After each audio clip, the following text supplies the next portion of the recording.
Hi everyone, welcome back to this channel. So in today's tutorial, let's see how can you fix your Roku Streaming Stick 4K, which is having no signal and it is in black screen. So here's a guide for your HDMI input. Stay tuned till the end of the video. Fix one power and connection isolation. Ensure TV is on and press a Roku remote button to confirm it isn't in standby.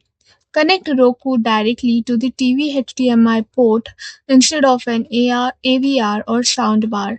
This isolates whether external audio gear is the point of failure. Fix two physical HDMI checks. Securely plug the stick into the HDMI port. Ensure it isn't sitting loose. Try a different HDMI port or cable to rule out a single failed hardware point. Fix 3. Select the correct TV input. Verify your TV is set to the specific HDMI number where Roku is plugged in. Match the physical port label HDMI 1, 2, etc. to your screen selection. Fix 4. Rule out power issues. Always use the original USB cable that came with your Roku stick. Plug into a wall outlet using the adapter if you see a low power warning. Confirm the device lights turns on to verify it's receiving the power. Fix 5. HDMI settings and handshake.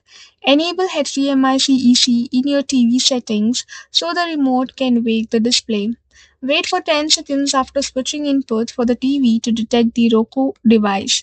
Fix 6. Reset and cross testing. Disconnect and reconnect all cables to reset the full HDMI handshake. Test the Roku on a different TV to confirm if the stick or original port is faulty. Narrowing this down identifies if the problem is the original TV hardware or not. So that's all for the video. Thank you for watching. Don't forget to like, share, comment, and also do hit the subscribe button.